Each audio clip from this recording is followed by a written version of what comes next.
kita dapat berkumpul dengan suasana yang berbeda. Biasanya Krida kalau nggak senam, jalan sehat atau Jumat bersih, kali ini ada nuansa yang berbeda.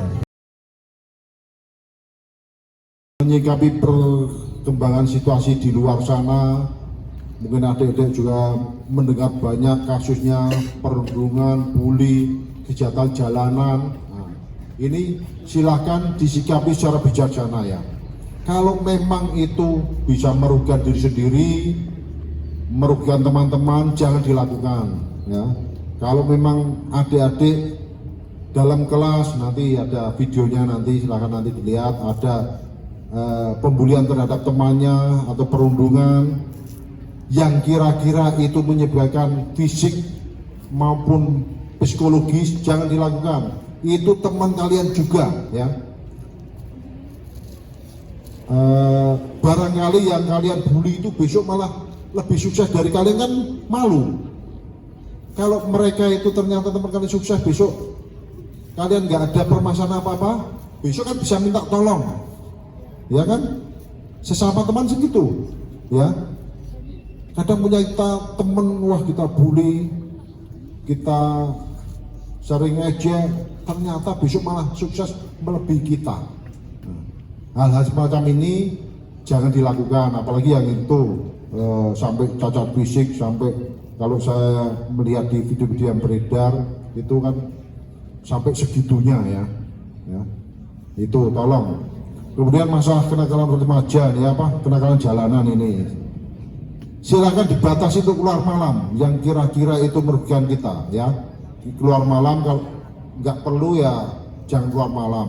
Nanti kalau adik-adik bilang ini, wah Pak Babi saya orang gaul, masa keluar malam nggak boleh. Boleh, tapi ada batasannya, ada waktunya. Contohnya malam minggu, mau nongkrong teman-teman boleh, tapi jangan tempat-tempat yang kira-kira itu berpotensi untuk menjadi konflik dengan pihak lain. Contohnya, kalian berkelompok nongkrong di pinggir jalan, malam minggu sampai jam 10, ada gerombolan lewat ya, cuma melihat aja, karena kalian sudah berkelompok, itu rasa keberanian kalian akan lebih meningkat daripada kalian sendiri ya. Jadi lebih baik nongkrong boleh, tapi di dalam, maksudnya di lingkungan kampung, di dalam kampung, bukan di pinggir jalan besar yang kira-kira itu tadi saya sampaikan berpotensi konflik dengan pihak lain. Di situ bisa menjalankan kegiatan misalnya gitaran, bakar jagung, ya kan? Bukan hal-hal yang negatif loh kumpulnya. Silakan. Batasan waktunya karena adik-adik masih SMP ya jam 10 pulang. Ya, karena adik-adik kan di jalan itu terjadi sesuatu belum bisa berpikir secara santai ya. Masih mungkin kemerungsung, bingung kalau terjadi, apalagi kalau kecelakaan di jalan malam ya. Itu ya saya sampaikan, jadi masalah kenakalan remaja tolong disikapi secara bijak, karena untung ruginya juga kalian yang akan berdampak. Apalagi kasus kejahatan jalanan atau pelitih itu yang sampai kemarin ada yang meninggal itu ya, itu tolong benar-benar disikapi secara bijaksana, berpikir sebelum bertindak. Kemudian sportivitas dalam melaksanakan kegiatan, terutama akhir-akhir ini kita pantau banyak melakukan kegiatan olahraga antar sekolah yang endingnya nanti terjadi keributan ya, karena tidak puas dengan hasil akhirnya ribut, seperti contoh sekolah tetangga kemarin ya kan, futsal. Nah, mungkin di situ ada juga yang tau-tauan nanti toh. Nah, di situ akhirnya ditembus secara mati-matian agar timnya menang. Tidak puas dengan keputusan wasit, ribut di situ. Kalau memang niatnya olahraga murni, sportivitas, kalah, akui kalah. Jangan dilanjutkan di luar lapangan itu terus terjadi keributan, ngedrop sekolah sana, ngedrop sekolah sini. Toh akhirnya berdampak ya adik-adik juga nanti kena masa dibawa ke polsek, apel di polsek seminggu 3 kali. Namamu jelek, orang tuamu ikut keseret-seret, ya kan? Kan dampaknya akhirnya luas, bukan cuma adik-adik sendiri, ya. Dampaknya luas. Kejadian berulang-ulang. Belum lama juga lah, antara sekolah tetangga kita juga ada seperti itu, yang kasus di Jalan Wonosari itu, ya.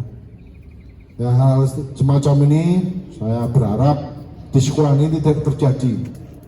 Saya yakin di sekolah ini anaknya baik-baik semua dan berprestasi semua, karena kita lihat dibanding sekolah lain di sini adalah sekolah yang paling berprestasi.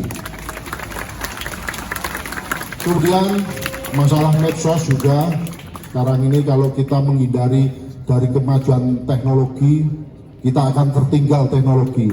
Tapi kalau tidak menyikapi secara bijaksana, teknologi kita juga akan menjerumuskan adik-adik semua, karena kita harus memilih mana yang layak untuk dilihat dan mana yang tidak layak untuk dilihat.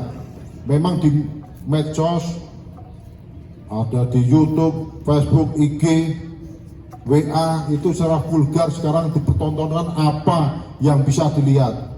Dari server itu cuma mencari keuntungan pribadi. Yang penting mereka tayang dapat uang dari penayangan tersebut, ya. Tidak ada filternya untuk mengupload satu kejadian. Nah, saya himbau adik-adik ini bisa mempunyai filter, menyaring apa yang bisa dilihat dan apa yang tidak bisa dilihat, yang tidak boleh dilihat, ya. Belum lama juga, ya, saya sampaikan juga di sekolah tetangga kemarin ada sidak mendadak dari kabupaten bekerja sama dari instansi Pol PP, Polres, Kodim, BNN, Dinas Pendidikan. Banyak adik-adik yang menyimpan video porno. Kemudian di HP juga ada yang judi online. Nah, saya harap di sini tidak ada, ya. Siapa tahu nanti ada sidak ke sini ngecek HP kalian semua, mending jangan dilakukan itu, ya. Itu silakan, yang kalau mau ke belakang, mau ke kamar mandi silakan, ya. Jadi contoh-contoh tadi di sekolahan sebelah jangan sampai terjadi di sini, ya. Konten-konten porno, konten-konten yang tidak layak untuk dilihat anak-anak SMP jangan dibuka. Kita harus mempunyai filter, kita harus mempunyai alat penyaring itu dari kita sendiri, ya. Karena apa? HP itu kan selalu menempel ke badan kita, ya. Kalau kita sendiri yang punya keinginan, orang tua pun sekarang ya banyak kalahnya sama anak-anak, nggak pernah buka. Tapi kalau saya pribadi, saya berpesan kepada anak saya begini: selagi HP itu yang belikan orang tua, berarti HP itu milik orang tua. Kapanpun saya ngecek harus diizinkan, saya gitu. Kalau nggak mau ya tarik HP-nya. Itu fungsinya apa? Saya juga untuk kontrol anak saya, karena anak saya juga baru kelas 2 SMA, yang satu baru lulus SMA kemarin, ya. Jadi saya juga kontrol ke anak saya yang nomor 2 juga cewek, kelas 2 SMA. Selagi HP itu masih yang berikan orang tua, berarti HP milik orang tua. Orang tua berhak mengecek HP-nya miliknya sendiri, ya.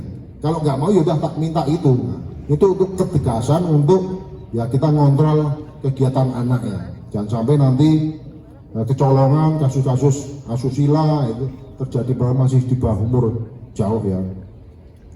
Sepakat dengan itu adik-adik? Sepakat nggak?